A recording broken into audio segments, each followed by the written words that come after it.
और अपने अपने कंफर्टेबल पोजीशन पे बैठ जाइए। आंखें बंद और ध्यान पूरी तरह अपनी सांसों पे केंद्रित करें।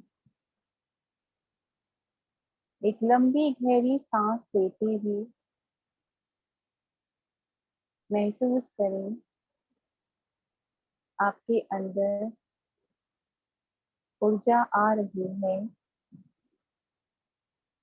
और बाहर जाती हुई सांसों के साथ महसूस करें कि आप और भी हल्के और शिथिल हो रहे हैं।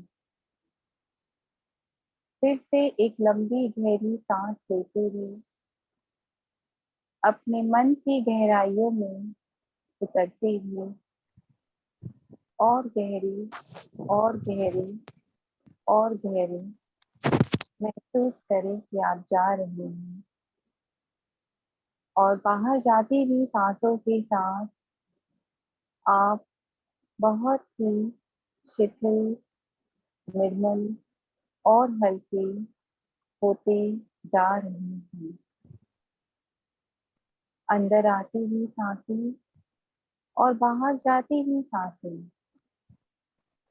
सांसें ही हैं जो हमें ब्रह्मांड की ऊर्जा से एक सूत्र में बांधती हैं और हमारे अंदर उस संपूर्ण ब्रह्मांड की सकारात्मक ऊर्जा को हमारे शरीर में आवाज बहुत प्रवेश कम आ रही है, थोड़ी आवाज बढ़ाइए। हमारे शरीर में प्रवेश करती हैं। अंदर आती हुई सांसें और बाहर जाती हुई सांसें, ना ही कोई सोच, ना ही कोई अलगाव, ना ही कोई विचार, सिर्फ आप और आपकी सांसें। तो ध्यान केवल और केवल अपनी सांसों पे केंद्रित रखें। अंदर आती हुई सांसें और बाहर जाती हुई सांसें। अब हम एक मधुर ध्वनि के साथ आनापानसति ध्यान को करेंगे।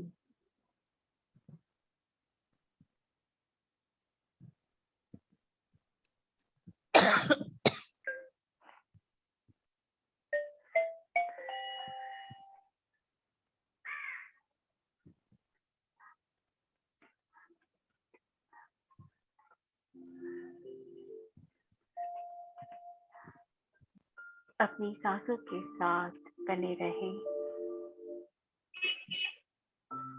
हर आती हुई सांसों के साथ, हर बाहर जाती हुई सांसों के साथ अपने आप को एक करके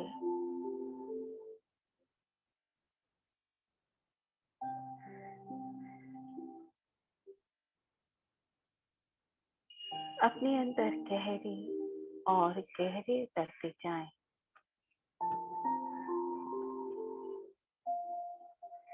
सांसें आ रही है, सांसें बाहर जा रही है।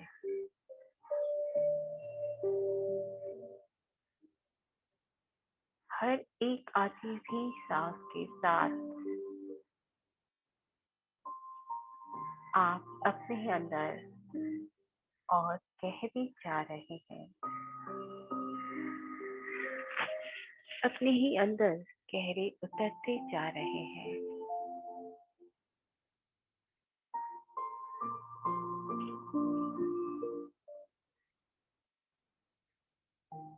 उस अनंत की गहराई में जहाँ आप अपने ही आत्म स्वरूप से एक हो सके, अपनी ही चेतना के साथ अपनी ही चेतना को आप महसूस कर सके। चेतना के गुणों के साथ एक हो सके।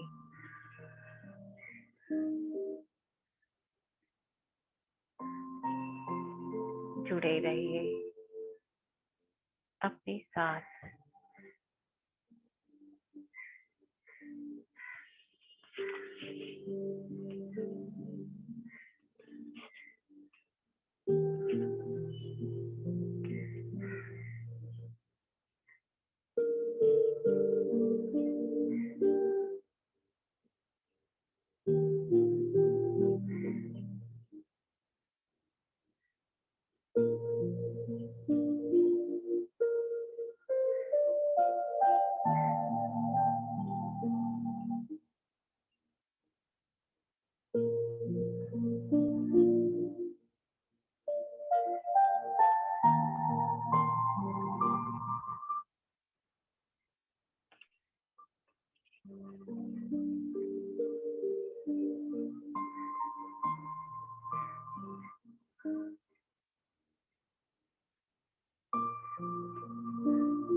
अपना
पूरा ध्यान अपनी सांसों के साथ बनाए रखें।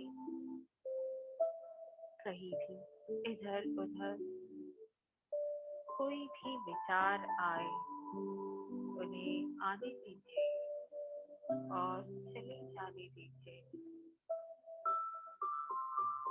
अपने आप को फिर से अपनी सांसों के साथ जोड़कर अपने अंदर गहरे करते जाइए।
अभी 5 मिनट अपने ही अंदर अपनी सांसों के साथ एक होकर अपने आत्म स्वरूप के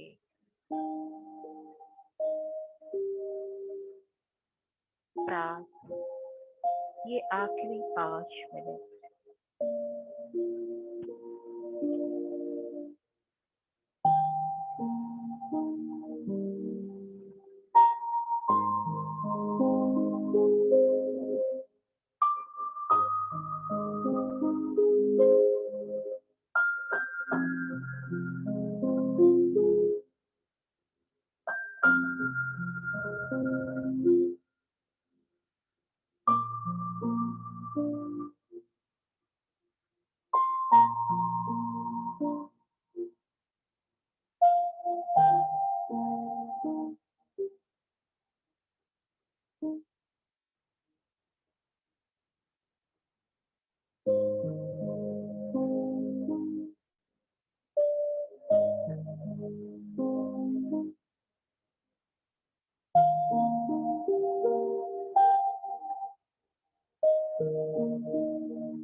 अपना पूरा समय देते हुए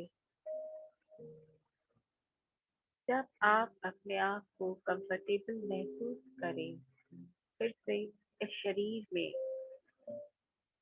आने के लिए और शरीर को महसूस करने के लिए तो एक लंबी गहरी सांस लें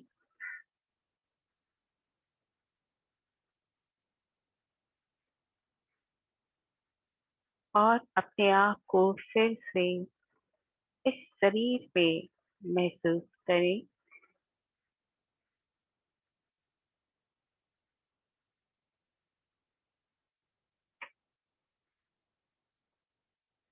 एक और लंबी गहरी सांस लेते हुए अपने आप को फिर से इस शरीर पे महसूस करें, अपने आस पास को महसूस करें। जब आप अपने आप को फिर से शरीर में महसूस कर लें तो ग्रुप के सभी मास्टर्स का आभार व्यक्त करते हुए मन ही मन अपने आप को ग्रैटिट्यूड से भरते हुए सभी एक्चुअल मास्टर्स का धन्यवाद करते हुए अपने आप का धन्यवाद करते हुए अपने शरीर का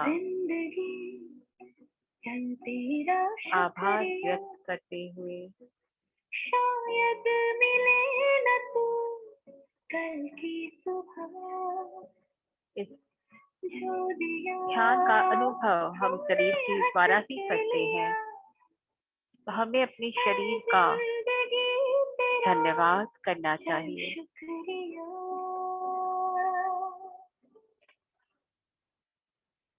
हर सांस का हर ख्वाब का उम्मीद के सैलाब का तुझसे जुड़े हर बात का शुक्रिया हर खौफ का हर सांस का खामोशी से उस हाथ का अच्छे बुरे हालात का शुक्रिया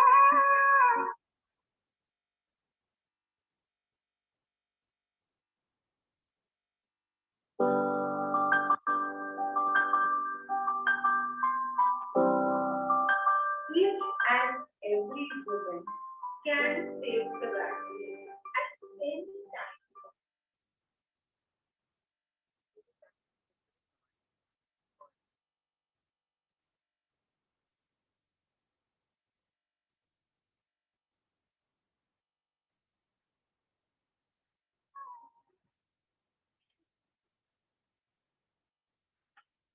शुक्रिया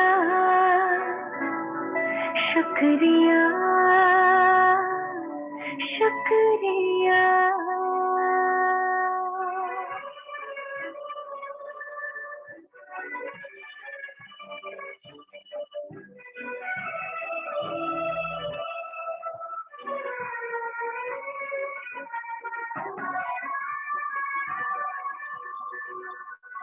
आंखें बंद करके आप जिन्हें भी शुक्रिया देना चाहें, जिनके लिए भी आप आभार महसूस करना चाहें, इस वक्त कर सकते हैं। नहीं तो इस गीत के सुंदर शब्दों का अनुभव लें। प्यार भरे पल बांध के रख ले बाकी सब कुछ रहने दे कुछ नहीं हाथ आएगा यहाँ फिर भी ये जिंदगी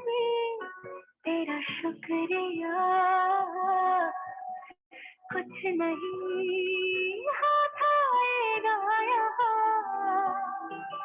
फिर भी ये जिंदगी तेरा शुक्रिया।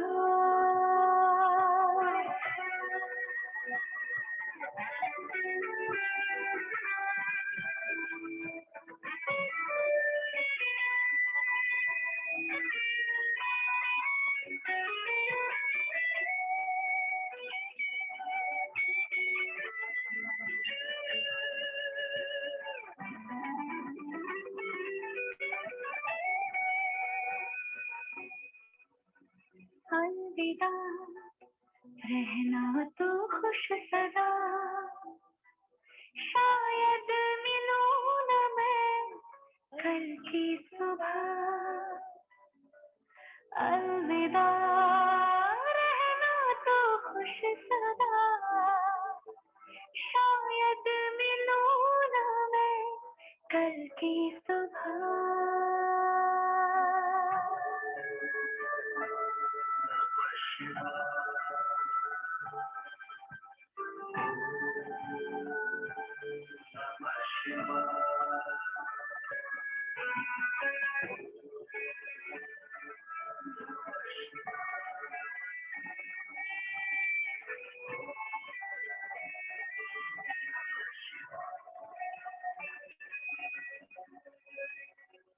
शुक्रिया, शुक्रिया।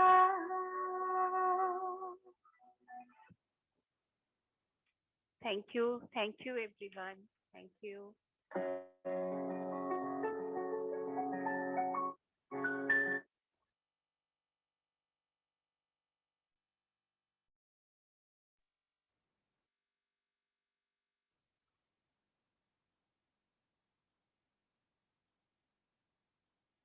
आज हमारे 4 समझौते बुक का अंतिम दिन है, तो हम रिवाइज करते हुए बुक के बारे में एक सेकेंड।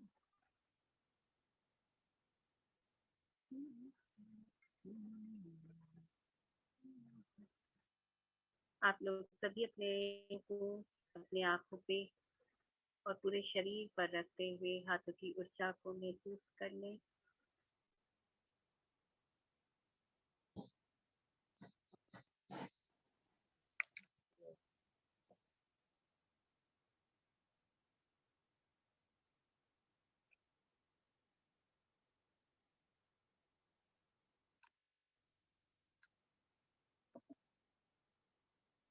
तो आज बुक को हम लोग रिवाइज करते हुए बुक को खत्म करेंगे।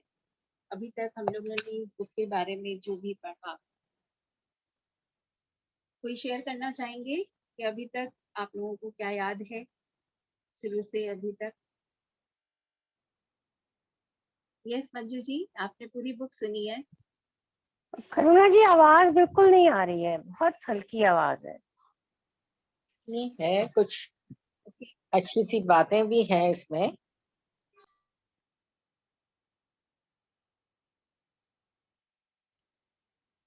फोर एग्रीमेंट्स बुक काफी अच्छी है और बड़ी थॉटफुल बातें हैं कि आप जब उनको सोचते हो तो वाकई अंदर हिट होता है कि हम कैसे अपने उच्चारण को बदलकर बहुत कुछ बदल सकते हैं, अपनी धारणाएं जो बिलीफ्स हैं उसमें चेंजेस ला सकते हैं अगर वो पॉजिटिव हैं तो।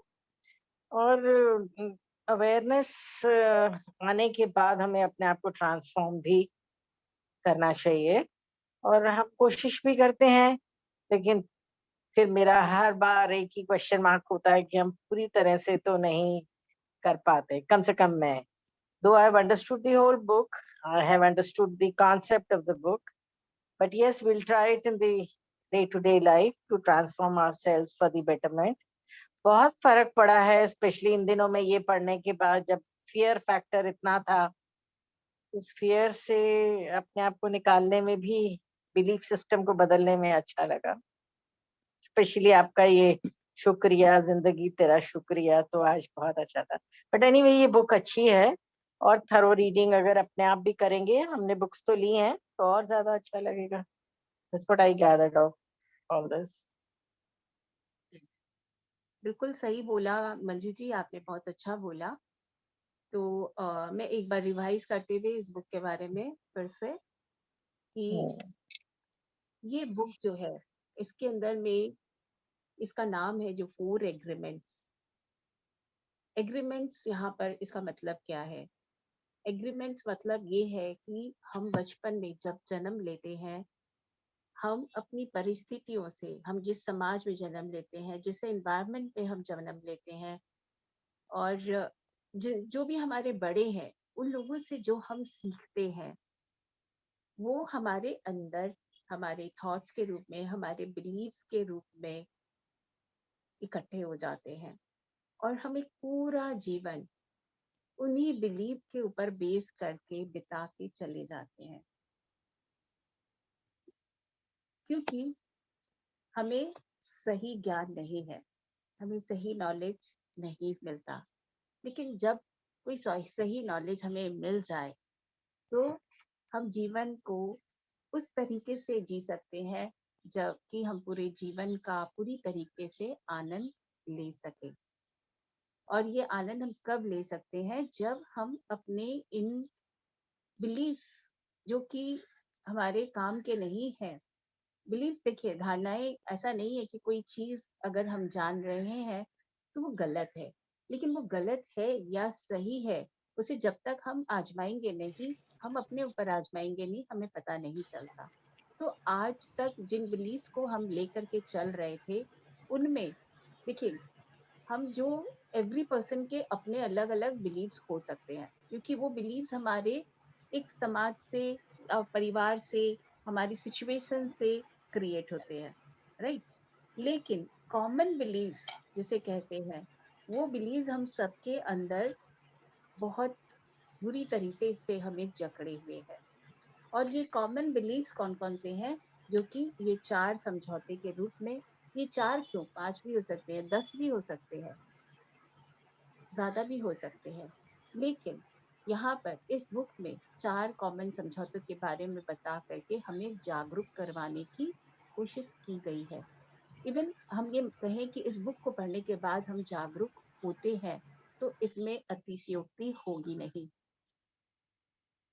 ये बुक रियल में हमें जीने का एक नया नजरिया देती है। और ये चारों agreements, impeccable with your word, अपने वर्ड्स के साथ में जो भी बोले हम ईमानदारी से बोले, सिर्फ हम वही कहें जो हम सिर्फ कहना चाहते हैं, ये नहीं कि बक बक बक बक बक बक और सब कुछ बिना सोचे समझे हम बोले जा रहे हैं।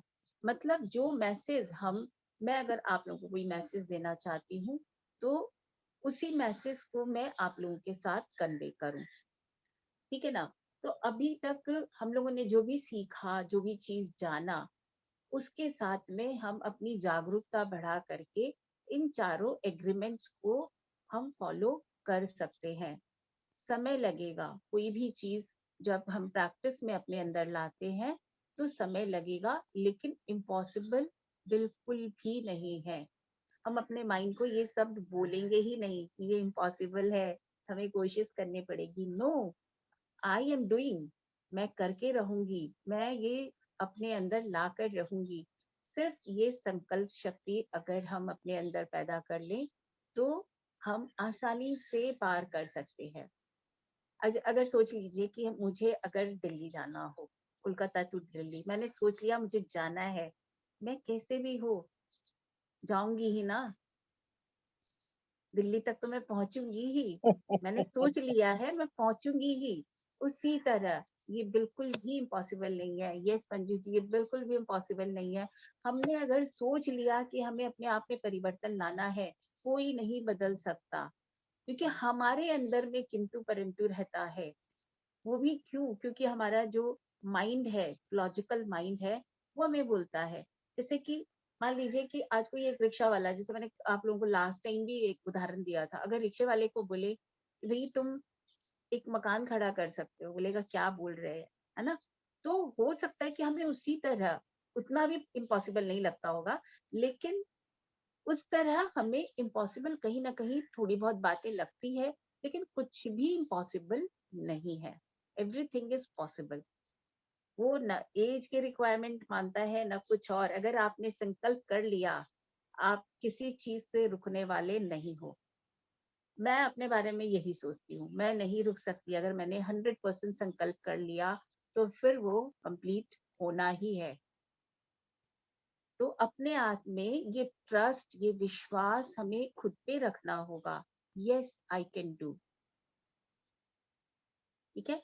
तो फर्स्ट यहाँ पर जो एग्रीमेंट बोला गया, जो भी बोले ईमानदारी से बोले, किसी बात को भी व्यक्तिगत रूप में न लें। Don't take anything personal.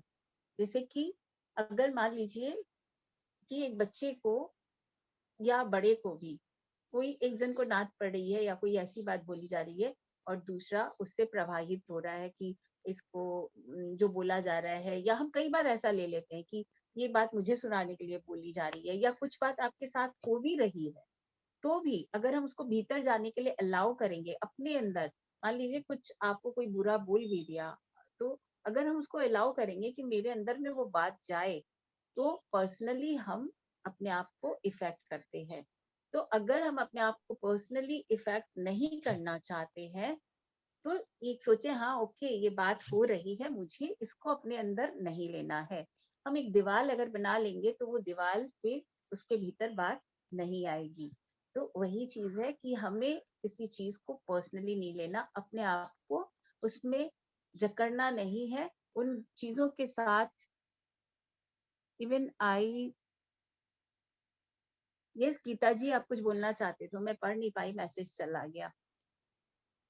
Yes आप जरूर अपने आप को अनम्यूट करके शेयर करें, आप क्या बोलना चाहते हैं, तो हाँ अच्छा जी। लगेगा। हाँ, यस जो कह बस। रहे थे आप संकल्प करे तो हो जाता है। आई हाँ। वाज थिंकिंग ऑफ समथिंग हम्म। विच जो कुछ होना है, मैंने सोचा इस हम्म। वीक हो जाए तो बहुत अच्छा होता, hmm. But it was such a thing कि जो इस वीक में होने का पॉसिबिलिटी ही नहीं था, लेकिन इस मीटिंग से थोड़ी देर आधा घंटा पहले वो बात हो गई, for which I am very happy.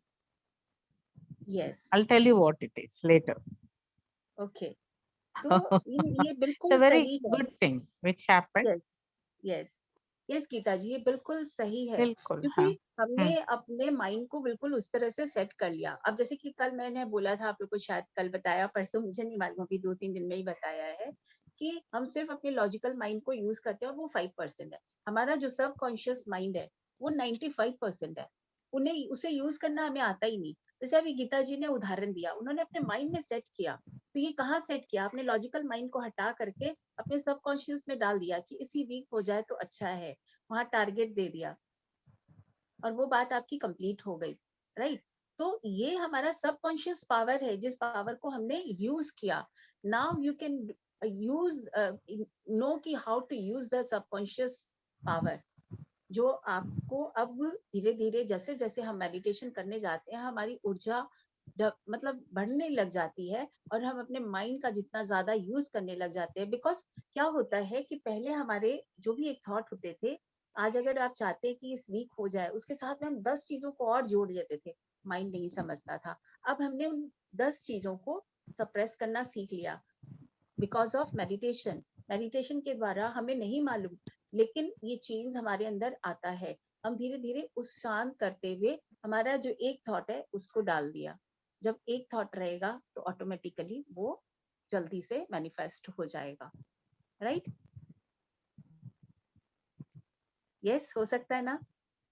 तो अपने सबकॉन्शियस पावर को हमें इसी तरह यूज करना है। यस, हो सकता है, इतना कॉन्फिडेंस, इतनी संकल्प शक्ति के साथ। यस, हो सकता है, होगा।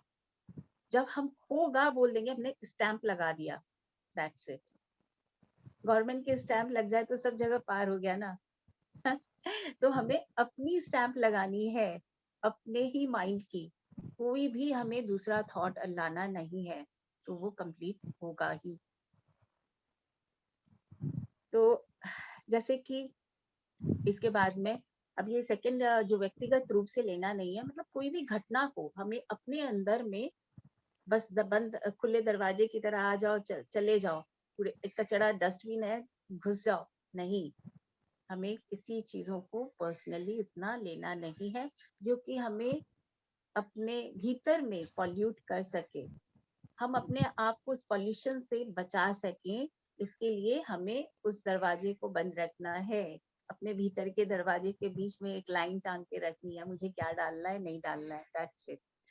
अब ये है कि डोंट मेक अजम्पशंस, मिथ्या धारणाएं जो बिलीव्स है हमारे, एग्जम्पशंस है, हम धारणाएं यहाँ पे बिलीव्स भी बोल सकते हैं, या हमने जो हमारे पुराने विचार पड़े हुए हैं, हमारे बिलीव्स है, उसके हिसाब से हम जब एग्जम्पशन एज्यूम करने शुरू कर देते हैं, वो हमें नहीं करना है। जो चीज जैसे है उसको वैसे लो, खत्म बात, ठीक है।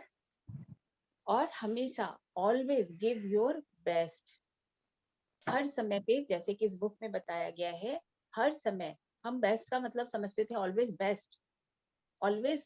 अगर 10 में से 10 लाना है वो बेस्ट होता है, ठीक है। और क्लास में अगर 100 बच्चे हैं, 100 बच्चे क्या 100 में से 100 लाएंगे, ऐसा जरूरी नहीं है। एक मिनट में म्यूट करती हूँ। तो जो बच्चा मान लीजिए कि आज 7 नंबर ला रहा है या 6 नंबर ला रहा है, वो बच्चा अगर ये सोचे कि मैं 10 ला नहीं सकता हूँ, मैं अब क्या करूँ, लेकिन मैं सबसे अच्छा जितना, मैं मान लीजिए कि उसके 4 ही आ रहे थे, उसने 6 या 7 अपनी और मेहनत की और मेहनत करी और 6 to 7 नंबर उसके आ गए, तो उस समय वही उसका बेस्ट है, अगर वो अपनी कोशिश करके ला रहा है तो हम लोगों ने आज तक ये समझा कि बेस्ट मतलब 10 में 10 नहीं, हर वक्त 10 में 10 जरूरी नहीं है कि आपका 10 में 10, बट हम अपनी पूरी कोशिश करें कि हम जितना बेस्ट दे सकते हैं हम उतना बेस्ट करें। और ऑलवेज हर एक बंदे का ऑलवेज बेस्ट जो है वो बदलता रहता है। जो आज 6 ला रहा है वो जरूरी नहीं है कि वो 10 नहीं ला सकता, वो नेक्स्ट टाइम और मेहनत करेगा तो वो 10 ले आएगा। तो मतलब क्या है कि अपना बेस्ट जो है हम करें, वो 10 नंबर आएगा या 7 नंबर आएगा या 4 आएगा पता नहीं है, उस समय उसका जो बेस्ट है वो वही करे और वह उसका बेस्ट है। तो यही है 4 ये समझौते जो हैं, हम ऑलवेज अपने लाइफ में अगर बेस्ट करेंगे तो इनसे मतलब क्या हो निकलता है कि हम अगर बेस्ट करते हैं अपना हर समय पे, हम जो कर सकते हैं अच्छे से अच्छा हम दे रहे हैं, तो नहीं तो हम क्या गिल्ट में फंस सकते हैं। आज मान लीजिए कि मेरी कैपेसिटी नहीं है, मेरे उठाने की कैपेसिटी नहीं है, 30 केजी मैं नहीं उठा सकती हूँ, मैं 10 केजी उठा सकती हूँ, मैं 10 केजी उठाऊंगी ना, तो उतना ही करें जितना आप कर सकते हैं, बेस्ट अपना दे सकते हैं, राइट। तो ये चारों एग्रीमेंट थे और इसके बाद में यहाँ पर ये बताया गया कि हम इन चारों एग्रीमेंट को अपनी लाइफ में हम फॉलो कैसे कर सकते हैं और इसके लिए हमें क्या करना है।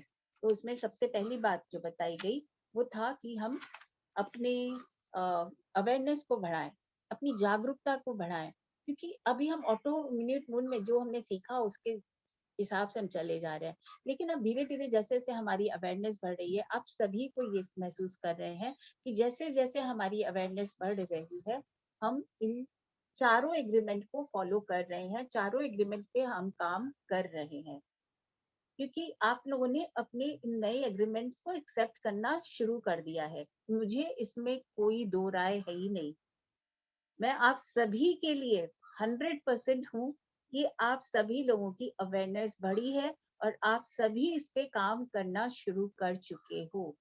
तो फर्स्ट थिंग इज अवेयरनेस, हमारी अवेयरनेस फर्स्ट की, हम जो कर रहे थे उसके लिए और अब हमें क्या करना चाहिए उसके लिए भी।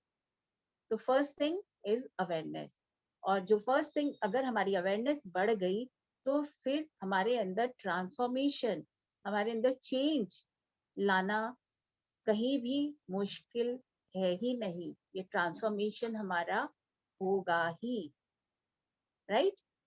किसी को संदेह है? मुझे तो किसी पे भी संदेह नहीं है, आप लोगों में मुझे किसी पर भी संदेह नहीं है कि कोई भी ट्रांसफॉर्मेशन से दूर है। आप लोगों की क्योंकि अवेयरनेस बढ़ चुकी है, ट्रांसफॉर्मेशन होगा ही। थर्ड थिंग है संकल्प शक्ति। आप कितने ज्यादा अपने इन एग्रीमेंट्स को बनाने के लिए संकल्पबद्ध हो। हाँ, मुझे बदलना है, मुझे अपने आप को बदलना है। आप सभी इस ग्रुप में अभी तक हो या किसी भी ग्रुप में हो या कुछ कर रहे हो स्पिरिचुअलिटी से जुड़ करके, वे सभी संकल्पबद्ध है। आप सभी संकल्पबद्ध हो, इसलिए इस ग्रुप में जुड़े हुए हो। आप लोगों ने ये संकल्प यहाँ आने से पहले ही कर लिया है कि मुझे बदलना है। तो संकल्प शक्ति आपकी बिल्कुल आपके साथ है, 100% आपके साथ है और इसमें कोई भी दो राय नहीं है, राइट। तो हम अब आगे बढ़ते हैं।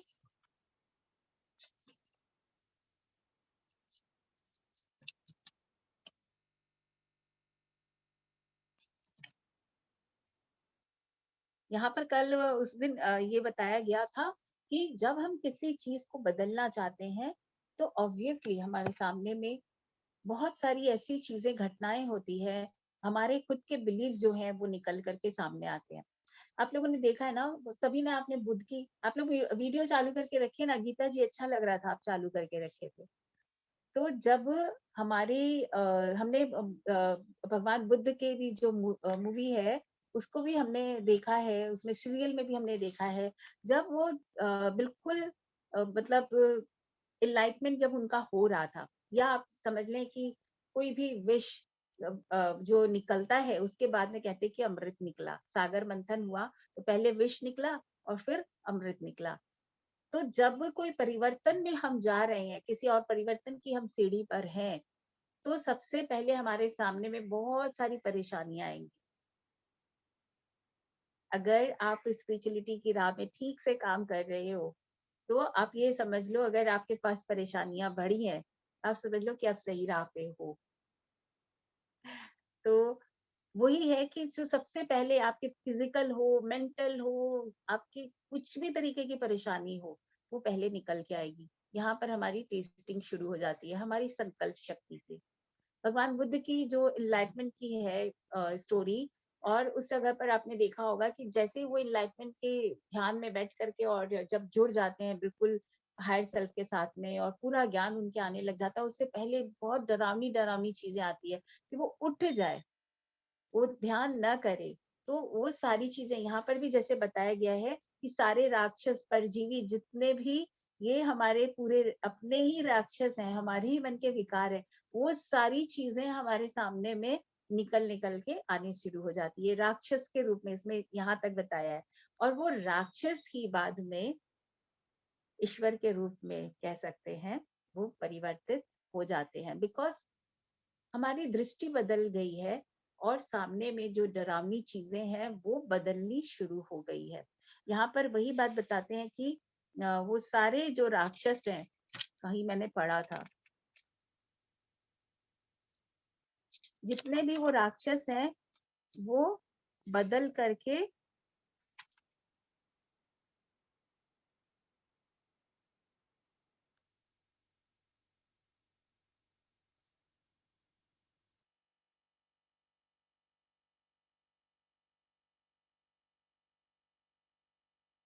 चलिए ठीक है, कोई बात नहीं, मिलेगा तो मैं फिर आप लोगों को बता दूंगी।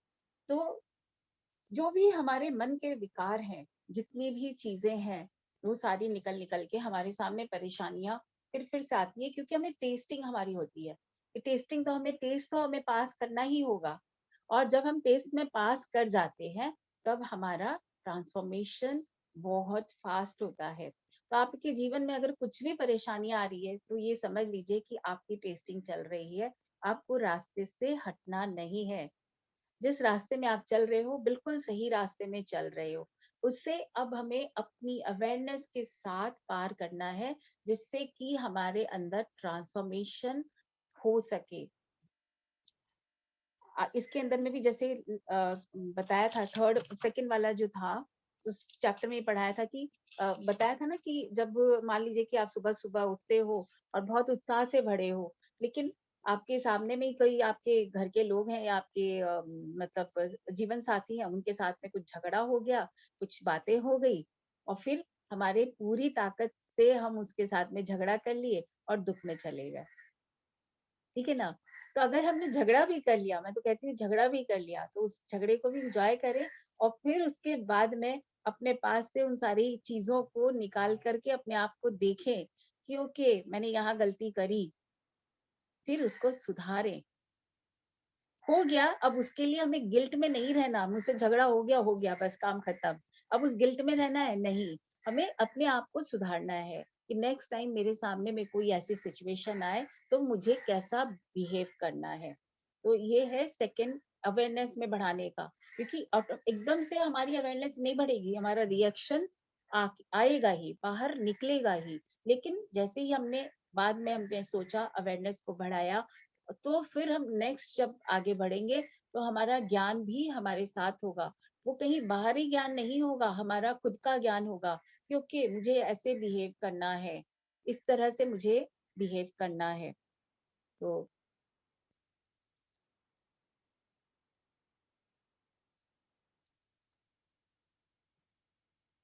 यहाँ पर जैसे कि बताया गया कि हमें इसके लिए और क्या करना है, हमें फॉरगिवनेस, क्षमाशीलता इलाज का एकमात्र तरीका है।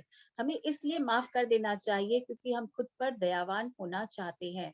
अगर हम किसी को माफ नहीं भी कर रहे हैं तो उनके साथ में हमारा जो रिश्ता खराब है या हम जिससे भी हर्ट हुए हैं, वो हर्ट हमारे अंदर है। उसने जो किया है वो तो है, ठीक है, लेकिन हमारे अंदर नफरत है, हर्ट है, हमारे अंदर दुख है, तकलीफ है, उसके वजह से हम उसको माफ नहीं कर रहे। तो अगर हम खुद को प्यार करते हैं तो उस दर्द और तकलीफ में हमें कितने दिन रहना है? रहना है? नहीं रहना। तो फॉरगिव, क्षमा कर दीजिए, अपने लिए, अपने आप के लिए। हम सारी नाराजगी को छोड़कर कह सकते हैं, बहुत हो गया, अब मैं वह जज नहीं हूँ जो मेरे विरुद्ध फैसला देता है। मैं खुद को और अधिक दंड नहीं दे सकता। मैं और समय तक पीड़ित नहीं रहना चाहता। मैं वो दुख तकलीफ, उसका बोझा अपने ऊपर नहीं उठाना चाहती, इसलिए मैं उसे माफ करती हूँ। राइट? तो इसलिए फॉरगिवनेस बहुत इंपॉर्टेंट है। उसके बाद अभी तक अगर ये भी मन में आता है कि ये बिलीव्स ऐसा किया, मेरे मम्मी पापा ने ये किया, मेरे भाई बहन ने ये किया, तो उन सब के लिए भी उन्हें माफ करना है। मित्रों तथा ईश्वर को क्षमा करें। एक बार भगवान को भी अगर क्षमा कर दिया तो खुद को भी माफ कर सकेंगे। तो उस दिन भी मैंने बोला था कि जब भी हम कभी तकलीफ में होते हैं, ये भगवान मेरे साथ क्या कर दिया, तो फॉरगिवनेस को अपने से जोड़ें।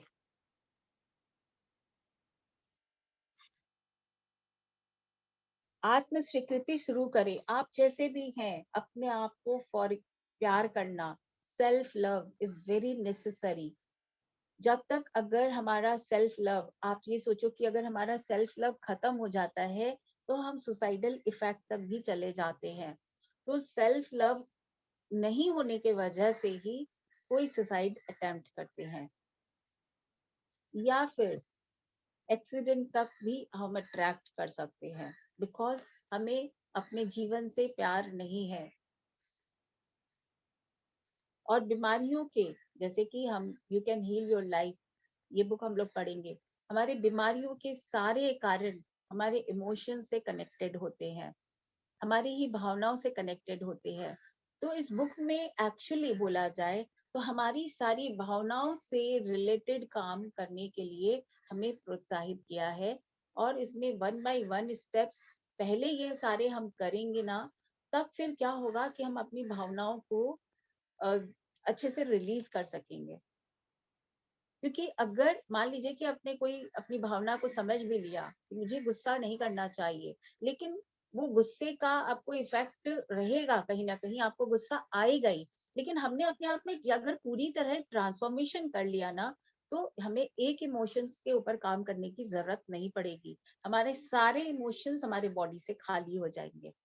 तो number 1 forgiveness, number 2 self love, खुद को माफ कर दिया तो अस्वीकृति मन से निकल जाएगी, आत्म स्वीकृति शुरू हो जाएगी, आत्म प्रेम मतलब सेल्फ लव विकसित हो जाएगा और अंततः हम खुद को वैसे ही स्वीकार कर लेंगे जैसे कि हम हैं। मतलब कुछ भी है, जैसा भी है, हम अपने आप को प्यार करना शुरू कर देंगे और यहाँ से एक आजाद इंसान की शुरुआत होगी, एक फ्रीडम में आप जीना शुरू कर देंगे। यह क्षमाशीलता ही असली चाबी है। सो जिस तरह कि अगर मैंने ये कहा कि अगर हम एक एक इमोशंस पे काम करें, उससे अच्छा है कि हम पूरे सारी चीजों को ही झाड़ू मार दें। उसी तरह हमारे सारे इमोशंस को सारी चीजों के साथ में, हमारी पूरी लाइफ के साथ में सबसे पहली चीज जो जुड़ी हुई है वो है फॉरगिवनेस। हम क्षमा करें अपने आप को और दूसरों को। जब तुम ऐसे किसी व्यक्ति को देखोगे और तुम्हारे मन में कोई भावनात्मक प्रतिक्रिया नहीं होगी, तो तुम जान जाओगे कि तुम उसे सचमुच माफ कर चुके हो। मान लीजिए कि आपको किसी से बहुत गुस्सा है, नफरत है, या उसने आपको बहुत तकलीफ पहुंचाई है, लेकिन आप जब उसे फॉरगिव कर चुके हो दिल से, पूरे दिल से, पूरी शिद्दत से, तब आपके सामने वो व्यक्ति अगर आएगा भी तो भी आप उससे प्रवाहित नहीं होगे कि मैं इससे नफरत कर रही हूँ या गुस्सा कर रही हूँ या जो भी, उससे आपके ऊपर कोई इफेक्ट नहीं पड़ेगा। जब उसका नाम सुनोगी तो कोई भी भावनात्मक प्रतिक्रिया नहीं होगी। जब भी उसका नाम आएगा तो आपको कोई भी गुस्सा, नफरत कुछ भी नहीं होगा। जब कोई व्यक्ति उस जगह छू सकता है जहाँ पहले घाव था और दर्द नहीं महसूस करता, तो पता लग जाता है कि तुमने सचमुच माफ कर दिया, है ना। जैसे स्क्रीन पर उसने बोला कि आप अच्छी सी स्किन को छूते तो आपको अच्छा लगता है, लेकिन अगर आपके किसी घाव को, ये घाव जैसे कि हमारे जितने भी इमोशंस है वो घाव की तरह हमारे अंदर घुसे हुए हैं, ठीक है। और अगर आप उस व्यक्ति से मिलते हो और वो व्यक्ति आपको जब मिलता है, आपके ऊपर कोई प्रभाव नहीं पड़ता, तो मतलब यही है कि कोई अगर घाव को आपके छू देता है तो आपको दर्द नहीं होता, ठीक हो गया तो दर्द किस बात का। जब आपको दर्द ही नहीं महसूस हो रहा तो फिर बात ही किस बात की। तो दर्द नहीं महसूस हुआ तो पता लग जाना है कि तो सचमुच माफ कर दिया, ठीक है। सत्य तो एक छुरी की तरह होता है, वह पीड़ादायक है क्योंकि वह सभी उन घावों को खोल देता है जो झूठ से ढके थे। जब आपके सामने में आपने अगर अपने आप को सोचा कि मैंने उसे माफ कर दिया, लेकिन फिर से कुछ ऐसा हुआ, फिर से वो सामने में उसी तरह आ गया, आपको उसी तरह तकलीफ हुई, ठीक है। तो हमने अपने आप को एक अपने ही खुद के झूठ से ढक लिया था कि हमने उसे माफ कर दिया, लेकिन जब वो व्यक्ति हमारे सामने आएगा, हमारा कोई रिएक्शन नहीं है, मतलब कि हमने सच्ची में उसे माफ कर दिया। हम उनका इलाज कर सके तो झूठ से ढके थे ताकि हम उसका इलाज कर सके। इन सभी झूठों को हम प्रतिवाद तंत्र, डेनियल सिस्टम कह सकते हैं। अच्छा है कि किसी चीज को अस्वीकार भी किया जा सकता है क्योंकि इससे हम अपने घाव को छिपा कर भी काम कर सकते हैं। पर जब घाव या कोई जहर शेष नहीं रहता तो हमें झूठ की जरूरत भी नहीं पड़ती। देखिए यहाँ पर ये भी है कि हम झूठ बोलते हैं कई बार इसलिए कि हम अपने आप को छुपाते हैं। कोई ऐसी बात जो कि हमें छिपानी है इसलिए हम झूठ बोलते हैं, राइट। तो अगर हम, क्योंकि हम उसे स्वीकार नहीं करना चाहते, तो अगर हमारे अंदर कोई जहर है इसलिए हम झूठ बोलते हैं। और तब इस प्रतिवाद तंत्र की भी जरूरत नहीं रहती क्योंकि एक स्वस्थ मन स्वस्थ त्वचा की तरह बिना दर्द किए छुआ जा सकता है। मन को भी छूने में तभी आनंद आता है जब वह एकदम साफ हो। तो आपके अपने अंदर में जो दुख है, तकलीफ है, अगर वो खत्म हो जाएगी, आप अपने अंदर से एकदम बिल्कुल साफ पानी की तरह हो जाओगे, तो आपको खुद को ही अच्छा लगेगा। इनका कहने का मतलब पूरे शब्दों में यही है कि वो साफ पानी की तरह हो जाएगा तो ऑब्वियसली हमें ही अच्छा लगेगा। तो अधिकांश लोगों के साथ समस्या यह होती है कि अपनी भावनाओं पर अंकुश नहीं लगा पाते। भावना ही असल में मनुष्य के व्यवहार को नियंत्रित करती है, न कि मनुष्य भावनाओं पर नियंत्रण रखता है। ये बहुत इंपॉर्टेंट बात है कि हमारे जो इमोशंस है वो हमें कंट्रोल करती है, लेकिन भावनाएं असल में मनुष्य को कंट्रोल करती है। हम सोचते हैं कि हम अपनी भावनाओं को, हम अपने क्रोध को कंट्रोल करते हैं, नहीं। हमारे अंदर क्रोध है वो निकल के आएगा, लेकिन हमने क्रोध को खत्म ही कर दिया पूरी तरीके से, तो फिर काम हो गया। इसलिए क्रोध आया, ठीक है, आने के बाद में हम अगर उसके जज कर, उसके बाद में हम सोचें, इसके लिए अवेयरनेस लाएं, तो हमने अपने आप को कंट्रोल किया। नहीं तो क्रोध हमें कंट्रोल करता है, और है तो वो आएगा भी, सीधी सी बात है आपके अंदर तो आएगा भी। जब ये नियंत्रण नहीं रहता तब हम वह सब भी कह जाते हैं जो कहना नहीं चाहते, और वह काम कर देते हैं जो करना नहीं चाहते। इसलिए यह महत्वपूर्ण है कि हम सही बात बोले और एक आध्यात्मिक योद्धा बने। ठीक है, हमें जो बोलना है वो हम सटीक, जैसे कि बोले ना, जो आप बोलना चाहते हैं सटीक बोले, तो वही कि हम एक स्पिरिचुअल जर्नी में है। जो हमें बोलना है हम सही सही बोले, डरने की हमें जरूरत नहीं है। हमें अपनी भावनाओं को नियंत्रित करना सीखना चाहिए, ताकि हमारे पास इतनी शक्ति हो कि अपने भय जनित समझौतों को बदल सके, नरक से निकल पाए और अपना स्वर्ग बना सके। कैसे बने ऐसा योद्धा? योद्धाओं की दुनिया भर में कुछ समान विशेषताएं होती है, उसके पास जागरूकता होती है, यह बहुत ही महत्वपूर्ण है। अच्छा, अब एक बात समझिए, कोई अगर तीरंदाज है या कोई मतलब पिस्टल चलाता है, गोली चला रहा है, अगर उसके पास अवेयरनेस नहीं होगी, वो कर सकता है? नहीं कर सकता। सामने वाला उसको मार के चला जाएगा। तो अवेयरनेस उनकी हर एक पल, एक जो जो सैनिक होते हैं, उनको एक एक आवाज के प्रति भी उनकी इतनी जागरूकता होती है, राइट? तो वही बोला गया है कि हम अपने जीवन में इतने जागरूक रहें, इतने जागरूक, जैसे कि एक योद्धा रहता है। तो दुनिया भर में कुछ समान विशेष, योद्धा और दुनिया भर में कुछ समान विशेषताएं होती है, उनके पास जागरूकता होती है। यह बहुत महत्वपूर्ण है। हम जानते हैं कि हम लड़ रहे हैं, और मनो की यह लड़ाई अनुशासन के बिना नहीं लड़ी जा सकती। अनुशासन, डिसिप्लिन के बिना, अपने अंदर वो डिसिप्लिन अगर नहीं होगी, तो हम इस अवेयरनेस की लड़ाई को नहीं लड़ सकते। सिपाही का नहीं, बल्कि योद्धा का अनुशासन। यह अनुशासन बाहरी नहीं जो हमें बताता है कि क्या करना है क्या नहीं, बल्कि यह अनुशासन जो हमें हमारे असली रूप में रहने दे। वो डिसिप्लिन, वो अवेयरनेस जो कि हमें अपने असली रूप में रहने दे। योद्धा का नियंत्रण होता है दूसरे लोगों पर नहीं, होता है दूसरे लोगों पर नहीं, अपनी भावनाओं तथा अपने ऊपर नियंत्रण। जब यह नियंत्रण नहीं रहता तो हम भावनाओं को दबाते हैं, तब नहीं जब हम नियंत्रित नियंत्रित कर रहे होते हैं। मतलब योद्धा का नियंत्रण होता है दूसरे लोगों पर नहीं होता, अपनी भावनाओं तथा अपने ऊपर नियंत्रण। हम अब अगर कोई हमें गुस्सा दिला रहा है, तो हम दूसरे को रोक सकते हैं? नहीं रोक सकते। हम किसे रोक सकते हैं? अपने आप को। अपने ऊपर हम नियंत्रण कर सकते हैं। जब यह नियंत्रण नहीं रहता तो हम भावनाओं को दबाते हैं। जब मान लीजिए कि हमारा हमारा ये हम कंट्रोल नहीं कर सकते कि कोई हमें गुस्सा दिला रहा है, अभी क्या होगा, या हमें कोई दुख दे रहा है, तो हम अपने दुख को दबाएंगे, सप्रेस करेंगे, तब नहीं जब हम नियंत्रित कर रहे होते हैं। भावनाओं को दबाते हैं तब नहीं जब हम नियंत्रित कर रहे होते हैं।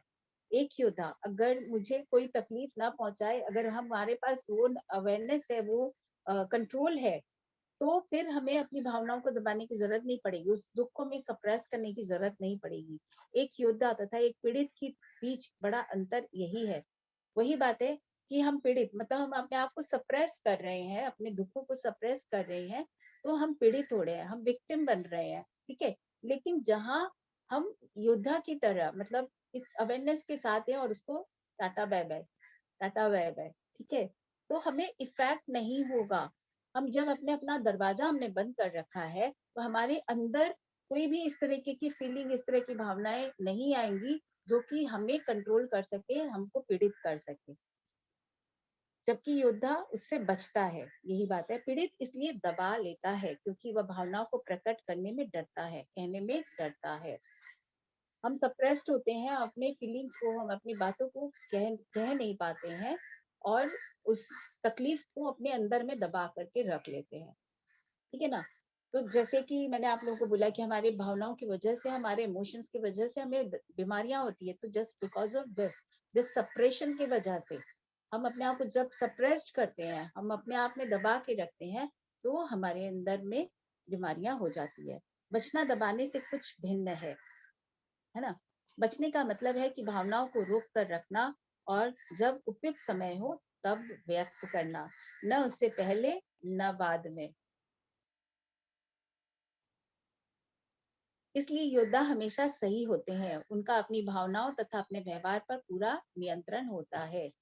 जब मान लीजिए कि आप सामने जा करके, सामने में गोलीबारी हो रही है, आप जा करके और बीच में खड़े हो जाओगे, आपको गोली लगेगी कि नहीं लगेगी? लगेगी ना।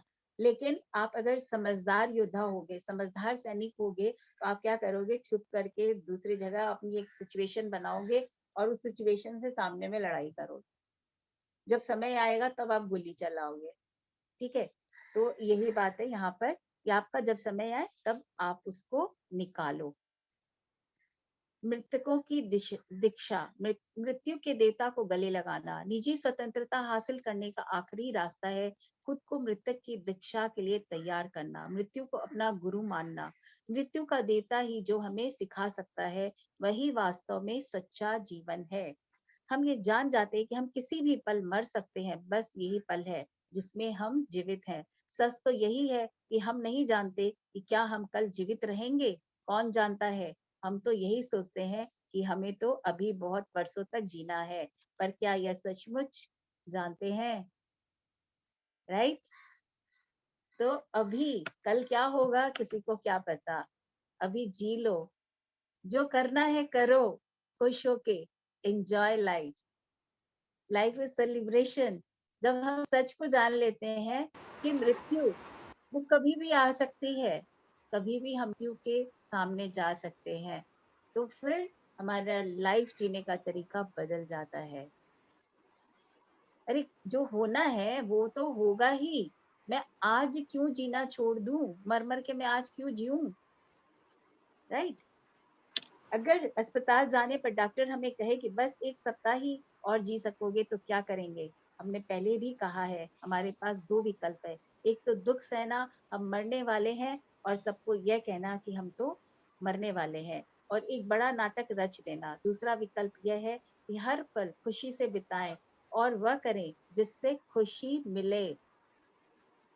अगर किसी की 60 साल उम्र हो गई है, 70 साल उम्र हो गई है, मैं कहती हूँ अगर 6 महीने भी जीने हैं, तो क्या ये सोच के जीने हैं कि मुझे 60 साल की उम्र हो गई है, मेरी 70 साल की उम्र हो गई है। 6 महीने जीने हैं, वाओ, मैं 6 महीने में बहुत कुछ कर सकती हूँ। राइट। तो ये एटीट्यूड रखना है। मैं इस 6 महीने में मेरे पास कितना समय है, एक एक मिनट करके, एक एक दिन में 24 घंटा इंटू 6 मंथ, उस तरह से हम देखना शुरू करें। लाइफ के अंदर में जो करना है कर लीजिए, जो करना चाहते हैं बस कर लीजिए। Enjoy life. वही यहाँ पे ये कह रहे हैं कि डॉक्टर अगर कहता है कि बस 1 सप्ताह के लिए और जीना है, तो वो 1 सप्ताह पूरा मस्ती से बिताइए, ना कि रो रो करके। यस रीता जी, कुछ कहना आपको? मैं कुल्फी खाने जा रही हूँ टू एंजॉय लाइफ।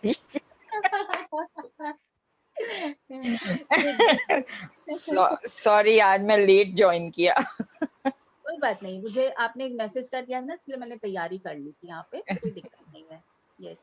और जैसे एक मूवी थी, बहुत अच्छी मूवी थी, मैंने वो मुझे मिल जाएगी तो मैं आप लोग को दिखाऊंगी।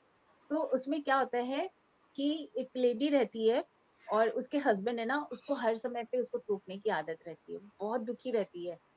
सब कुछ ठीक था, बस उसके हस्बैंड की जो आदत थी, उसको हर काम के लिए टोकना, हर चीज के लिए टोकना, वो कुछ भी कर रही है तो उसको टोकना, वो बहुत दुखी हो जाती है। और उसकी बेटी रहती है बॉम्बे, और वो क्या होता है कि बेटी मतलब अकेले थी, वहाँ जॉब कर रही थी, और वो हस्बैंड वाइफ एक बार उसके पास मिलने के लिए आते हैं। तो वो बहुत सोच करके आती है कि मैं घूमूंगी, करूंगी, यहाँ पर एंजॉय करूंगी, बहुत सोच करके आती है। और आने के बाद में वही उसके हस्बैंड का चलता है कि रोक टोक, ये नहीं करना, वो नहीं करना, वो शॉपिंग के लिए वो सोचती है मैं स्ट्रीट शॉपिंग में करूंगी, मजा आएगा, देखूंगी। और वो रुकती भी है, बाहर कहीं जाते हैं उन लोग और वो रुकती भी है तो उसका हाथ पकड़ के टांगते हैं और चलो। तो वो बहुत दुखी सी हो जाती है। एक दिन रात को वो आती है घर पे ना जब बाहर से, तो वो छत पर जाकर अकेले एकदम परेशान होकर के रोने लग जाती है। अचानक बीच रात को उसकी बेटी की आंख खुलती है, देखती है कि उसकी मदर नहीं है और परेशान हो जाती है, इधर उधर ढूंढती है उसको और फिर वो ऊपर जा करके देखती है तो वो छत पर रहती है और रो रही होती है वो। और फिर वो अपने आप को एक्सप्रेस भी करती है कि भाई ये कारण है, मैं इसलिए रो रही हूँ, ऐसा करके अपनी बेटी के साथ बोलती है माय फादर को जाने दो, मैं तुम्हारे साथ यहीं पर रह लूंगी। ठीक है, तो ये सारी बातें होती है। तो फिर उसके बाद ऐसा होता है कि किसी तरह उसको बेटी मना करके और फिर नीचे लेके आते हैं। और सुबह सुबह जब वो बेटी उठती है, उसके फादर उठते हैं घर में, तो देखते हैं कि उसकी मदर नहीं है, घर में ही नहीं है। वो लोग सोचते हैं, परेशान होते हैं, कहाँ गई, क्या हुआ क्या नहीं। और उसी दिन उन लोगों की ट्रेन भी होती है। और फिर उस मूवी में दिखाया था, बड़ी इंटरेस्टिंग मूवी थी। और उस मूवी में दिखाया कि उसको जो चीजें, वो रास्ते में आराम से अकेले कुल्फी खा रही है, जैसे रीता जी उससे कुल्फी से मुझे याद आया कि वो कुल्फी खा रही है, वो जो स्ट्रीट शॉपिंग जो उसको करनी थी, छोटी छोटी चीजें, उन चीजों को खरीद रही है, बहुत खुश है, मतलब एकदम पूरा एंजॉय कर रही है लाइफ को। उसने एक दिन में जैसे लगता है कि लाइफ को पूरा एंजॉय कर लिया। फिर शाम को वो अपने घर आती है एकदम आराम से, एकदम रिक्शे में बैठ करके। बहुत सुंदर सीन दिखाया था। तो फिर उसके बाद में उसके हस्बैंड को भी रियलाइज होता है, उसकी बेटी भी उसको अपने फादर को समझाती है कि मतलब ऐसा नहीं करना चाहिए। तो यही है, अगर हम अपना स्टेप बाहर नहीं निकालेंगे, हम जो हमें अगर सप्रेस्ड कर रहे हैं और उस सप्रेस होने में हम अपने आप को सप्रेस्ड करते हुए अपने आप को दुखी कर रहे हैं, तो वाई नहीं, मुझे जीना है, मैं जीने के लिए आई हूँ। अपने आप को उस तरह से कभी कभी इस तरह प्रोटेस्ट भी करना जरूरी होता है, राइट। तो उसी के साथ ऐसे आपने कुल्फी बोला तो मुझे याद आ गया उसकी स्टोरी। कि एक तो हम सिर्फ दुख सहते रहे कि हम मरने वाले हैं, बस मैं तो मरने वाला हूँ, हे भगवान मैं मरने वाला हूँ, बस रोते रहे और सबको बोलते रहे कि भाई मैं मरने वाला हूँ। तो और एक है कि दूसरी तरफ में हम ये कि खुशी से बिताए और वो करें जो हमें खुशी मिली है। तो आज हमें पता नहीं है हम कब तक जिएंगे, कब जीना है, लेकिन वो सोच के कि मैं मरूंगी तो मैं जीना छोड़ दूं, नो। मुझे कोई मेरे मुझे कहता है ना कि आप 50 साल हो गए, तो मैं उससे जब सवाल करती हूँ, तुमको कितने साल जीने हैं, तुम्हारा कितने साल जीने का मन है, 70 साल जियोगे कि नहीं जियोगे, 70 साल जीना है। मतलब मैं स्पिरिचुअलिटी में आई थी शायद, या उससे पहले की बात है, या जो भी आने के बाद भी मेरे थिंकिंग इस तरह से थी। ठीक है, तो मैंने बोला 70 साल जीना है, बोला हाँ जीना है, 70 साल तो जीना है। बोली तो 20 साल क्या तुमको इसी तरह जी बिताना है? मैं 50 साल की हो गई, मतलब 20 साल इसी तरह सिर्फ इस सोच के साथ कि मैं 50 साल की हो गई, उस 20 साल को 50 साल से में कन्वर्ट कर दो। तो जितने भी दिन जिए, हर एक दिन जो मन में आए, जो करना हो, अपने आप को पूरा एक्टिव रख के मैं अपने फ्रीडम को एंजॉय करती हूँ। मुझे कभी कभी ऐसा लगता है कि ये अपॉर्चुनिटी है मेरे लिए कि मैं सिंगल हूँ। सीरियसली, ये मुझे अपॉर्चुनिटी लगती है। लोगों को ये लगता है कि अकेले है, मेरे को अगर सिंपैथी वैसे दिखाते हैं तो मुझे बिल्कुल अच्छा नहीं लगता। तो यही है कि तो जीवन का आनंद ले, जी ले। हम कह सकते हैं मैं वह करूंगा जो मैं करना चाहता हूँ, दूसरों की खुशी के लिए अब नहीं जीना। मैं नहीं चाहता कि मेरे बारे में क्या कहते हैं, अगर मर ही जाता तो कोई कुछ भी करता रहे, मुझे क्या फर्क पड़ता है, मैं तो अपनी मर्जी से जीना चाहता हूँ। जब कोई सुसाइडल इफेक्ट करता है, अटेम्प्ट करता है, तो उसका रवैया शायद कुछ ऐसा ही होगा कि भाई मैं जीना चाहता हूँ और मुझे अगर जीने नहीं दिया जा रहा उस तरह से तो टाटा बाय बाय। मुझे तो अब यही लगने लगा है। तो मौत का फरिश्ता हमें सिखा सकता है कि ऐसे जियो, जब हम मौत के बारे में जान लें, मौत के बारे में हम डरे नहीं, हम उससे सीख लें कि ऐसे जियो जैसे आज का दिन जिंदगी का आखिरी दिन है, कल हो ना हो। हम हर दिन ऐसा कहते हुए शुरू करें, मैं जाग रहा हूँ, मुझे सूरज दिख रहा है, मैं सूर्य देवता का धन्यवाद करूं, हर वस्तु हर व्यक्ति का धन्यवाद करूंगा क्योंकि मैं अभी जीवित हूँ। राइट? तो हर बुक में, आज चाहे मैजिकल बुक हो, you can heal your life हो, चाहे ये 4 एग्रीमेंट हो, चाहे आप स्पिरिचुअलिटी की इसी तरह की और सारी बुक्स को जहाँ पर जीने का तरीका बताया जाता है, कहीं भी यही कहा जाता है कि हर दिन सुबह उठते ही इस बात का धन्यवाद करें, इस बात के लिए ग्रैटिट्यूड फील करें कि मैं अभी जीवित हूँ। वाह! ठीक है? तो मैं जाग रहा हूँ, मुझे सूरज दिख रहा है, मैं सूर्य देवता का धन्यवाद करूंगा। जितनी भी बातें, जितने भी आप ग्रैटिट्यूड को महसूस कर सकें, सुबह सुबह अपने बिस्तर पर ही महसूस करना शुरू कर दें। ठीक है? तो मैं जिंदगी को ऐसे ही देखता हूँ, कहीं मुझे मृत्यु के देवता ने सिखाया है, मुक्त रहो, फ्री रहो। मुक्त रहो मतलब फ्री, किसी भी चीज से डरो नहीं। अगर हम फियर में फंस गए तो हम अपने आप को सप्रेस्ड करते जाएंगे। अगर हम डर से नहीं, अब अभी अगर हम किसी चीज से नहीं डरे तो अपने आप को फ्री ऑलवेज महसूस करेंगे। अगर मृत्यु का भी डर है और मृत्यु आ जाएगी, हम उसका इंतजार कर रहे हैं, आ जाएगी आ जाएगी आ जाएगी करके, तो हम डरते रहेंगे, अपने आप को हम सप्रेस्ड करते रहेंगे। लेकिन वही, ये मृत्यु तो आनी ही है, आएगी, आने दो, आज तो मैं जीऊं। राइट? कल भी हम लोगों ने डेथ जो देखा, डेथ टॉपिक मेरे लिए बहुत मजेदार होता है, मुझे बहुत अच्छा लगता है। मैंने मैक्सिमम उसी के ऊपर में उससे रिलेटेड बहुत सारे लिए हैं। तो डेथ जो है ये हमें सिखाती है जीना, ऐसे जीना है हमें, डेथ से डरना नहीं है, डेथ को जान करके जीवन का आनंद ले। राइट?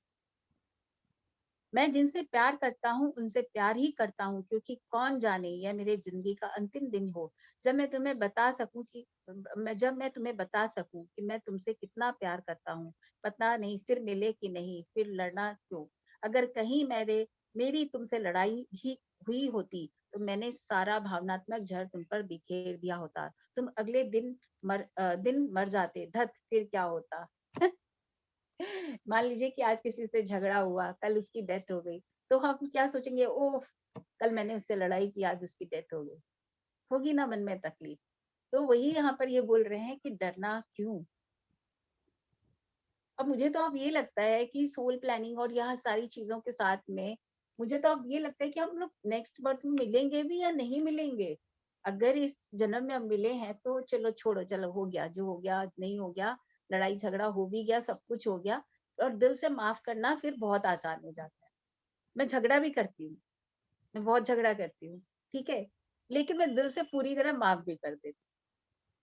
मैं ऐसे ही झगड़ा नहीं करती, बिना कारण झगड़ा नहीं करती, लेकिन जहाँ जरूरी होता है मैं करती हूँ। लेकिन मैं दिल से माफ करती हूँ। तो अगर मान लीजिए कि वो इमोशंस आपके बाहर आ भी गए तो अपने दिल से पूरी शिद्दत से माफ दे कर दीजिए, पूरी शिद्दत से। अगर कहीं मेरी तुमसे लड़ाई हुई होती तो मैंने सारा भावनात्मक जहर तुम पर बिखेर दिया होता और तुम अगले दिन मर जाते, तब फिर क्या होता है, मेरे भीतर का जज तो बहुत नाराज होता। फिर क्या होता, हम गिल्ट में आ जाते, मुझे अपराध का बोध होता कि मैंने क्या क्या कह दिया, यह भी बता पाता कि कितना चाहता हूँ तुम्हें, यह भी चुभता रहता। जनरली ये हस्बैंड वाइफ के बीच के में होता ही है कि लड़ाई झगड़ा होता है, लेकिन वो भीतर से एक दूसरे को बहुत प्यार भी करते हैं। तो जिस प्यार को मैं तुमसे बांट ना सकूं वह मुझे कैसे सुख दे सकेगा। मैं तुम्हें क्यों ना बताऊं कि मैं तुमसे प्यार करता हूँ, तुम चाहे करो ना करो। कौन जाने कल हमसे हम में से किसे मौत आ जाए, अभी बताना चाहिए कि मैं तुमसे प्यार करता हूँ और इसी में खुशी मिलेगी। अगर आप किसी से प्यार करते हैं तो इस ईगो में न रहें, उन्हें बताएं कि हम आपसे प्यार करते हैं। और कई बार हम ईगो में ये बात बताते भी नहीं है, तो उसे बताएं तुम इस तरह जीवन जी सकते हो, ऐसा करके तुम खुद को मृतक की दीक्षा के लिए तैयार करते हो। इसमें क्या होगा? तुम्हारा पुराना सपना हमेशा के लिए मर जाएगा। हाँ, तुम्हें परजीवी की पुरानी यादें तो बनी रहेगी। जज, पीड़िता तथा अपने विश्वासों पर हाँ, वह पुराना सपना जरूर मर जाएगा। जो भी पुरानी बातें हैं वो तो ऑब्वियसली हमें याद रहती है, कहीं न कहीं थोड़ी बहुत याद रह जाती है, लेकिन जो भी हमारे पुराने एग्रीमेंट्स हैं वो एग्रीमेंट्स हमारे खत्म हो जाएंगे। तो इस मृतक की दीक्षा में क्या मरने वाला है? वह परजीवी, वो सभी भावनाएं, वह सभी बिलीफ। यह दीक्षा भी इतनी आसान नहीं है, क्योंकि वह जज और पीड़ित हर चीज में लड़ते रहेंगे। वह मरना नहीं चाहते। हमें लगता है कि हम मरने वाले हैं और हम इस मृत्यु से डरते हैं। देखिए, एक मृत्यु जो कि फिजिकल मृत्यु हुई, एक मृत्यु जो यहाँ पर ये बात कर रहे हैं उस परजीवी की, हमारी ही उन्हीं भावनाओं की, उन तरह के सारे बिलीव्स की मृत्यु। तो बोलते हैं कि वो बिलीव्स इतनी जल्दी हमारा साथ नहीं छोड़ते, वो हमारे साथ इतने चिपके हुए हैं कि हम जल्दी से उससे बरी नहीं हो पाते हैं, और हम उस मृत्यु से डरते भी, हम उन बिलीव्स को छोड़ने से भी डरते हैं। कई बार ये सारी चीजें आप आजमाओगे, जब बिलीव्स आपके छूट रहे होंगे तो आपको खुद को लगेगा मैं ये करूं या नहीं करूं। मैं ऐसा नहीं इतने साल से करते आए हैं। कितने लोग ऐसे हैं जो स्पिरिचुअलिटी में आने के बाद में उनको पूजा उतना करने का मन नहीं करता, लेकिन वो फिर भी डरते हैं, मैं पूजा छोड़ूं तो कैसे छोड़ूं। डर से, सिर्फ पूजा भी जो है वो डर से करते हैं। ठीक है, तो हम मृत्यु से डरते हैं। जब हम इस ग्रह के सपने में जीते हैं तो मानो हम मर चुके हैं, पर जो इस मृतक की दीक्षा में जीवित बच जाता है उसे एक अद्भुत उपहार मिलता है, पुनर्जीवन। मरकर फिर जी उठना, फिर जीना और अपनी तरह से जीना। मतलब आज जब जो पुराना जीवन हम छोड़ दिए, जैसे कि मैं अभी आप लोगों को उदाहरण वो स्टोरी सुना रही थी, तो उस लेडी ने अपना पुराना तरीका था जीने का वो छोड़ करके वो प्रोटेस्ट करते हुए जैसे कि अपना जीवन जीने निकल पड़ी। ठीक है, तो वही बात है कि हम पुनर्जीवन, अपना ही एक नया जीवन, रीइंकार्नेशन हमारा होता है। हमारा पुराना अपना ही सेल्फ मर जाता है और हम एक नए सेल्फ में खुद से। तो ये एक्चुअली क्या है, हम अपने लोअर सेल्फ में से अपने हायर सेल्फ की तरफ अपने आप को ही, हम अपना लोअर सेल्फ का चोला छोड़ते गए, अपने हायर सेल्फ की तरफ हमारा भरना शुरू हो जाएगा। तो हम सारे इस बिलीव और इसके बोझ से अपने लोअर सेल्फ के साथ में अटके हुए हैं। जैसे ही हमने ये सारी चीजें छोड़ी, हम ऑटोमेटिकली हमारा ऊपर की तरफ, हमारे हायर सेल्फ की तरफ हम बढ़ना शुरू हो जाएंगे। हम हमारा गॉड स्वरूप हम अपना बनना शुरू हो जाएंगे। दोबारा जी उठना एक बच्चे की तरह होता है, आजाद व मुक्त होना, पर फिर भी कुछ अलग होता है। यह भिन्नता क्या है? अब हमारे पास समझदारी के साथ आजादी होती है, समझदारी भी है और साथ में हमारी फ्रीडम है।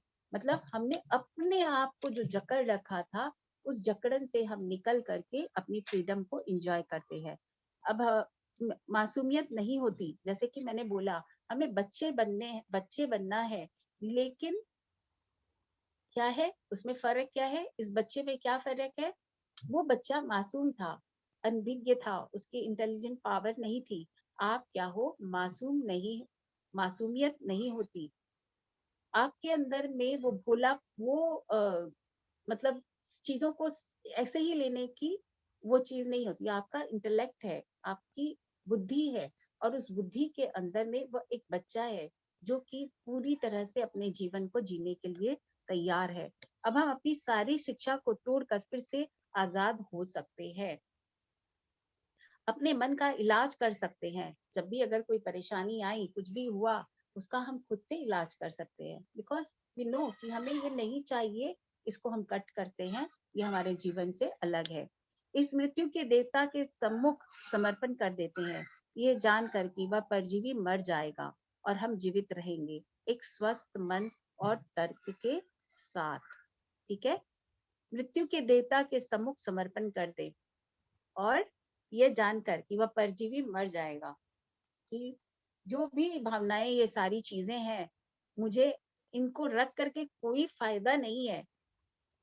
मैं ऐसे ही रोते धोते इस धरती से चली जाऊंगी, तो एंजॉय करना है अपने एक स्वस्थ मन के साथ और इस तर्क के साथ, तब तो हम अपने मन के मुताबिक जीवन जी सकेंगे, तभी हम अपने हिसाब से जीवन जी सकेंगे जैसा कि हम जीना चाहते हैं। हर एक को अपनी इंडिपेंडेंसी है, बोलते हैं ना, जियो और जीने दो। लेकिन जब हम इतने ज्यादा इंटरफेयर करते हैं एक दूसरे की लाइफ में कि हम अपना जीवन भी दुर्भर करते हैं, दूसरे का भी जीवन दुर्भर कर देते हैं। तो यही है टॉल्टेक जीवन मार्ग को जो इस दुनिया मृत्यु का देता हमें सिखाता है। वह आकर कहता है, जो भी देख रहे हो सब मेरा है, तुम्हारा नहीं है। तुम इस दुनिया को छोड़कर जाने वाले हो, सब कुछ मेरा है, ठीक है। तुम्हारा घर, तुम्हारा जीवन साथी, तुम्हारे बच्चे, तुम्हारी गाड़ी, तुम्हारा पद, तुम्हारा धन सब मेरा है, और मैं जब चाहूं इसे ले जा सकता हूँ, ठीक है। और अभी तुम इसका इस्तेमाल कर सकते हो। एक बुक थी, उस बुक के अंदर में एक डायलॉग था, बहुत अच्छा था, कि इस धरती पर पैसा हमें उधार दिया जाता है। ये लाइन बड़ी प्यारी थी उस बुक के अंदर में, कि जब हम धरती पर होते हैं तो पैसा, जो जिस पैसे के लिए हम लोग सोचते सब कुछ चीजें उसी से जुड़ी होती है, आप लोगों की बात नहीं कर रही, मतलब इन जनरल, जैसे कि हम लोग स्पिरिचुअलिटी से नहीं जुड़े या एक समय एक उम्र के बाद, लेकिन एक छोटी उम्र में ऐसे ही जब हम जिए चले जाते हैं और पैसे के साथ से हमारा जीवन चलता है, पैसे के अनुसार हमारा जीवन चलता है और पैसे के हिसाब से जीवन चलता है, तो वहां ये लाइन बहुत काम करती है कि ये पैसा हमें इस धरती पर उधार दी गई वस्तु है, कि ये जीवन जीने के लिए तुमको पैसा दिया जाता है, बस दैट्स इट। अगर हम इस फरिश्ते को के सामने समर्पण कर देते हैं तो हमेशा हमेशा के लिए खुश रहेंगे। क्यों? क्योंकि यह मौत का फरिश्ता हमारे अतीत को हटा देता है और जीवन को आगे चलने देता है। हम जीवन जी सके, अच्छे से जी सके, इसके लिए हमें आगे की दिशा दिखा देता है। हर बिता हुआ पल वह ले लेता है जो हम वर्तमान में जीते रहते हैं। पर जीवी तो जानता ही है कि हम अतीत को साथ ढोते हैं, पर इससे तो जीवन बोझिल हो जाता है। अतीत में ही जीते रहेंगे तो वर्तमान को कैसे भोगेंगे? कल मेरे साथ ऐसा हुआ, या ये सारी चीजें मेरे साथ हुई, उस चीजों के बारे में हम सोचते रहेंगे तो फिर इस पल को हम कैसे एंजॉय करेंगे? ठीक है ना। तो अतीत में ही जीते रहेंगे तो वर्तमान को कैसे भोगेंगे? जब भविष्य के सपने देखने हैं तो अतीत का बोझ क्यों उठाए? वर्तमान में कब जिएंगे? यही मौत का फरिश्ता हमें सिखाता है। जब मौत का फरिश्ता मतलब क्या? मौत, डेथ, डेथ के बारे में हमने अगर ये सारी चीजें अच्छे से हम इसे समझते हैं तो डेथ से डरने के बजाय डेथ जो हमें लेसन सिखाती है, हमें वो सीखना चाहिए। क्योंकि डेथ जो है वो तो हमें आनी है, और आज हम जो जीवन जी रहे हैं, ये जीवन हमें फिर नहीं जीना, दोबारा ऐसा ही जीना। जरूरी नहीं है कि हम इन्हीं लोगों के साथ जिएंगे। आप तो इनको छोड़ के जाओगे, यही धरती पे छोड़ के जाना है हमें, ठीक है। तो हम लोगों को इनसे ऐसे ही छुटकारा ले लें जिनसे हम तकलीफ पाते हैं, उन्हें फॉरगिव करते हुए और जीने के लिए अपने आप को तत्पर करें कि नाउ अब मुझे अपने हिसाब से जीना है, राइट। किसी को कुछ कहना है? अपनी ये बुक अब खत्म हो चुकी है। बहुत इंटरेस्टिंग बुक थी, बहुत ही इंटरेस्टिंग थी और बहुत मजा आ रहा था सुनने। बहुत सार है इसमें। जैसे क्या है हाँ। कि एक एक लाइन जो ये पतली सी बुक है, लेकिन एक एक लाइन में इतने सारे मैसेजेस दिए हुए हैं ना, सही बात है। बहुत सारे बुक के सारे एसेंस जैसे कि इसी में आके आ जाते हैं। पूरी लाइफ के हैं जी बुक के अंदर, पूरी लाइफ। अगर हम इसको अपने जीवन में उतार ले, पूरा ना सही आधा सही, तो जीवन बहुत आसान हो जाएगा, सुखमय हो जाएगा।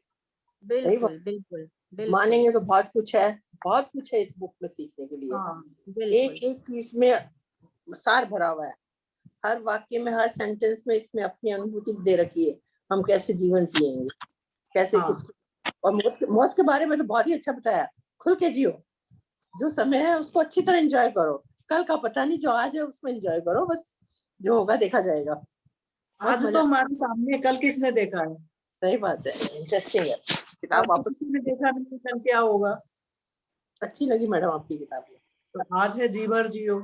बिल्कुल बिल्कुल, कल का पता नहीं, और कल किसके साथ कैसे होना है वो भी पता नहीं। मरने के बाद में आप किन लोगों के साथ होगे फिर से दोबारा, वो भी पता नहीं। कल कुछ का का भरोसा नहीं, किसी चीज का पता नहीं, लेकिन जिस चीज का हमें पता है कि उसको एंजॉय करो। आज धरती पर है और बस एंजॉय कर रहे हैं, सही बस बात है। उनके एंजॉय करना है। बने रहना है, और हम एंजॉय कर सकते हैं। थैंक यू जी, बहुत अच्छी बुक दी है आपने। थैंक अभी यू। इसका एक और है ना 7th चैप्टर, नया सपना। नहीं, नया पूरी सपना। नहीं, there is, it's page I mean English version, Heaven on Earth, the new dream. वो एक्चुअली इस बुक में नहीं है। एक अभी एक ना 5th एग्रीमेंट और एक आया था, शायद उसमें होगा।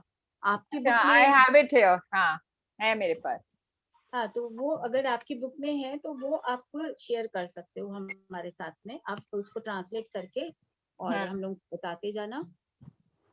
ओके, मैं पढ़ती हूँ, आप ट्रांसलेट करना। सही बात है। हाँ, ठीक है, कोई बात नहीं है, कोई बात नहीं है। लेकिन आज तो अब 4 बज चुके हैं, 4 बजकर Next time we'll do that because it sounds very interesting. This which says that heaven on earth. कितने पेज का है? It's 82 to 6 पेज है। आप मेरे को उसकी पिक्चर खींच के भेज देना। एक मिनट, नहीं, एक और चैप्टर है which is just prayers, like how to say your prayers and what to say and everything.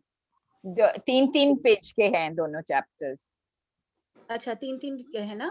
तो ठीक है, कोई बात नहीं है। आप उनके मेरे को पिक्चर खींच के भेज देना, तो मैं उसको फिर देख लूंगी। मैं इसका आपको पीडीएफ वर्जन भेजती हूँ ना, अंग्रेजी का। उसमें है, पीडीएफ वर्जन में है। हाँ, वही है ना मेरे पास जो आपने मेरे को भेजा था। मेरे पास तो पीडीएफ ही है जो मैं अपने कंप्यूटर पे पढ़ रही हूँ। ओके ओके, हाँ, ठीक है। so if you want I'll send it to you. नहीं तो ठीक है, मेरे पास है पीडीएफ। हाँ, पीडीएफ है मेरे मतलब स्टार्टिंग पेज 82 to 88 ये दोनों चैप्टर्स हैं। 89 and 90 are not, I mean there is nothing on them basically. ठीक है, कोई बात नहीं है, हम देख लेते हैं। हो सकता है कि लास्ट वाले जो चैप्टर थे वो 2-3 चैप्टर ये थे जो टॉपिक थे, अगर वही होंगे तो वो सेम ही होगा, इसलिए मैं चेक कर लूंगी उसको। ओके, नहीं वो नहीं है because I am following you ना, जब आप हिंदी में पढ़ रहे हो मैं देख रही हूँ इधर, उसके बाद है ये।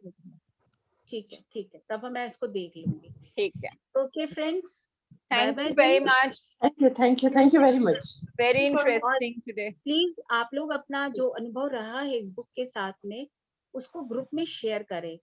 ठीक है, अनुभव को जो शेयर करते तो और लोगों को भी पता चलता है कि हाँ क्या हो रहा है ग्रुप में।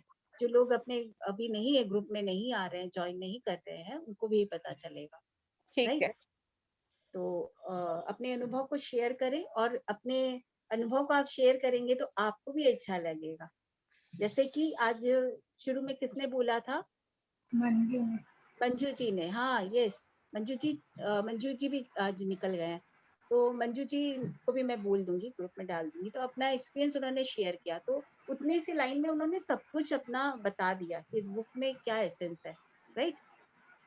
तो उसी तरह आप लोग भी उतना ही चाहे बोल दो, मैंने उससे कम में भी आप जितने शब्दों में बोलना चाहो आप बोल सकते हो। Okay then, bye bye, thank you. कल सैटरडे है ना? तो कल की क्लास मंडे को। यस, ठीक है। मंडे को सुबह मिलेंगे। सुबह अपना जो है मॉर्निंग मेडिटेशन स्टार्ट हो रहा है, और साथ में मैं कोशिश करूंगी इसका भी, इसमें चैप्टर का जैसे क्या है कि ये भी बहुत अच्छी बुक है, बहुत बहुत ही अच्छी बुक है। गीता है, हर एक लाइन का अर्थ इतना सुंदर है समझने के लिए। जैसे कि ये सारे बुक्स हम लोग पढ़े ना, उसी तरह से मैं अगर पीडीएफ भी बनाऊं तो भी उसका नहीं उतना मजा आएगा, लेकिन ये इतनी मोटी बुक है इसीलिए मैं सोच रही हूँ क्या करूँ। What about the other one that we bought? Louis रे की जो थी। हाँ, वो हम लोग करेंगे। उसका तो हाँ। क्या है कि मुझे मालूम है कि उसका एक एक चैप्टर करके उसे कंप्लीट कर देंगे, उसके लिए उसमें टाइम नहीं लगेगा।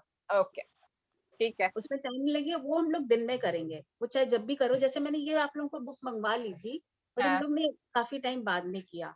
उससे ठीक। बीच में मेरे को एक मास्टर क्लास करनी है। जो लोग जो सावित्री जी हैं और भी कई लोग हैं, मंजू जी है, अनु जी है, और भी बहुत सारे लोग हैं, उनका मास्टर क्लास नहीं हुआ है, तो उनकी मेरे को मास्टर क्लास करनी है, जिससे कि वो और चीजों को अच्छे से समझ सके। ठीक है। राइट? ओके, हाँ, चलो, okay then, bye bye, thank bye you bye, everyone. Thank you, have a nice weekend. Yes, thank you.